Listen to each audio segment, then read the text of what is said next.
আসসালামু আলাইকুম। আশা করি সবাই ভালো আছো। আলহামদুলিল্লাহ তোমাদের দোয়া ও ভালোবাসায় আমিও ভালো আছি। আমি তোমাদের ব্যাক বেঞ্চের মনির।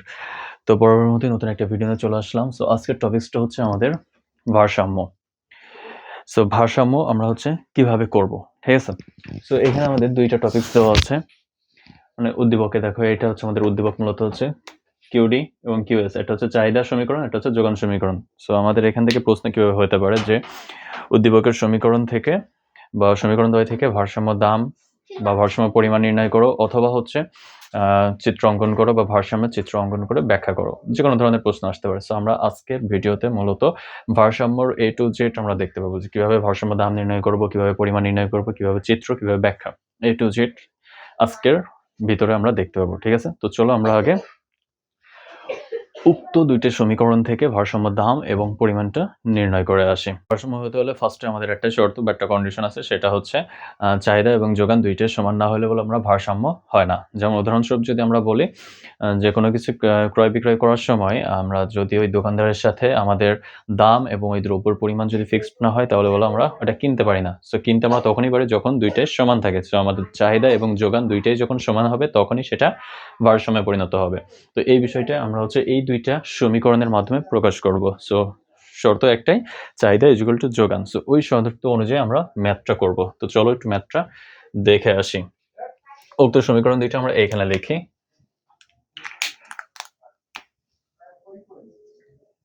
QD is equal to QS, এটা হচ্ছে আমাদের শর্ত। ঠিক আছে? এখন QD এবং QS এর মানটা আমরা এখানে বসাবো।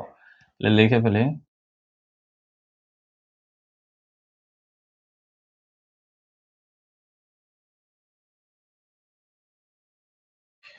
ওকে। তো এটা হচ্ছে আমাদের মূলত P এর মান নির্ণয় করলাম। মানে P বলতে হচ্ছে দাম নির্ণয় করলাম, যে এখানে যে QD QS নিলাম, ২ টা কম্বিনেশন করে জাস্ট ম্যাথ যেভাবে করতে হয় সেভাবে নিয়ে এবিট এবিট করে জাস্ট আমরা এখান থেকে P এর মানটা নির্ণয় করলাম। P is equal to 2। এখন এই P এর মান চাহিদা অথবা যোগান যেকোনো একটাতে বসালেই হয়। ঠিক আছে? তারপর আমরা ২ টাতে বসাই, দেখাবো মানে পরিমাণটা ঠিক আছে কিনা। তো চলো।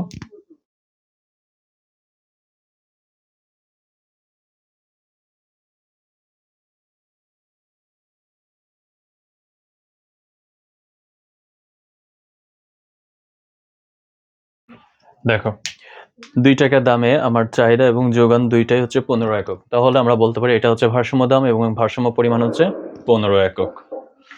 এবার আমরা এইখান থেকে এই ২ টা মানের সমানে ভারসাম্যের চিত্র অঙ্কন করব এবং চিত্র থেকে ব্যাখ্যা প্রদান করব।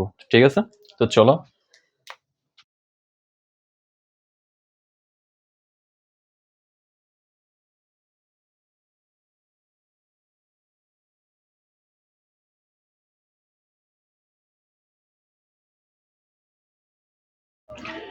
ওকে। তো এটাই হচ্ছে মূলত আমাদের ভারসাম্যের চিত্র। মানে এইখান থেকে যদি পরীক্ষায় আসে যে এখান থেকে আমাদের উদ্দীপক থেকে ভারসাম্য দাম ও পরিমাণ নির্ণয় করো এবং চিত্রের মাধ্যমে ব্যাখ্যা করো, তাহলে সিম্পলভাবে আমরা এভাবে করব। এখান থেকে কিউডি কিউএস বসাবো, এটা ২টার মান বের করবো। এখান থেকে শুধুমাত্র পি এর মানটা নির্ণয় করব এবং পি এর মান কিউডি কিউএস ২টা সমীকরণে বসাবো, বসায় মানটা বের করব। যদি ২টাই আমার সমান হয় তাহলে আমরা বুঝে নিব যে আমাদের অঙ্ক ঠিক আছে। ঠিক আছে?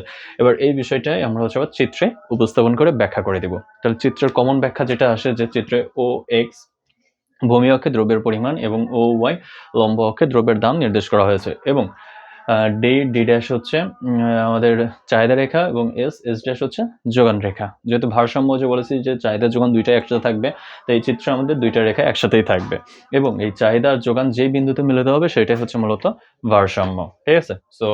ব্যাখ্যাটা আমরা আবারও দিই, যে চিত্রে ভূমি অক্ষে ও এক্স দ্রব্যের পরিমাণ এবং লম্ব অক্ষে ও ওয়াই দ্রব্যের দাম নির্দেশ করা হয়েছে।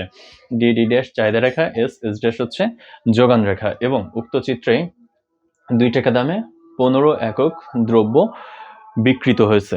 ঠিক আছে? ২ টাকা দামে ১৫ একক দ্রব্য বিক্রয় হয়েছে, যেখানে চাহিদা ও যোগান ২টাই হচ্ছে আমার সমান হয়েছে এবং যা মিলিত হয়েছে ই বিন্দুতে, যেখানে ভারসাম্য বিন্দু হচ্ছে ই এবং ভারসাম্য দাম ২ টাকা, ভারসাম্য পরিমাণ ১৫ একক। ঠিক আছে? এটাই ছিল আমাদের অর্থনীতির আজকের ভারসাম্য নিয়ে আলোচনা। ক্লাসটা কে কোথায় বোঝে নাই অবশ্যই কমেন্টসের মাধ্যমে জানিয়ে দিবা, এবং বুঝে থাকলে অবশ্যই তুমি তোমার সহপাঠীদের ভিতরে ক্লাসটা ছড়িয়ে দিবা বা তাদেরকে দেখার সুযোগ করে দিবা। ধন্যবাদ তোমাদের সকলকে।